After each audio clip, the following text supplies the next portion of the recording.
নমস্কার বন্ধুরা, আজকে বিয়েবাড়ির স্টাইলের পটল চিংড়ির রেসিপি নিয়ে আমি আবারও আপনাদের সামনে চলে এসেছি। আজকে বিয়েবাড়ির স্টাইলের পটল চিংড়ি কিভাবে করছি তার জন্য পুরো ভিডিওটা দেখতে হবে। তো পটল চিংড়ি করার জন্য প্রথমেই আমি তেলের মধ্যে ফোড়নে দিয়ে দিচ্ছি জিরে, তেজপাতা, শুকনো লঙ্কা ও দারচিনি।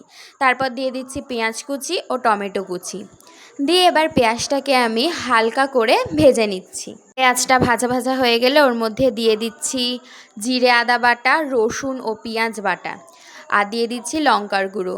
দিয়ে মশলাটাকে আমি সামান্য একটু কষিয়ে নিচ্ছি। মশলাটা কষানো হয়ে গেলে পরিমাণ মতো নুন, হলুদ ও স্বাদ মতন চিনি, জল দিয়ে মশলাটাকে ভালো করে কষিয়ে নিচ্ছি। মশলাটা ভালো করে কষানো হয়ে গেলে আগে থেকে ভেজে রাখা আলু ও চিংড়ি মাছটাকে দিয়ে ভালো করে কষিয়ে নিচ্ছি।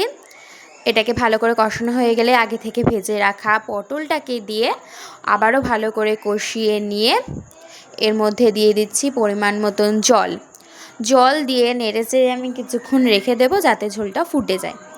ঝোলটা ফুটে গেলে নামানোর আগে একটু গরম মশলার গুঁড়ো আর ঘি ছড়িয়ে দিয়ে নামিয়ে নিলেই রেডি আমাদের আজকের রেসিপি বিয়েবাড়ির স্টাইলের পটল চিংড়ি।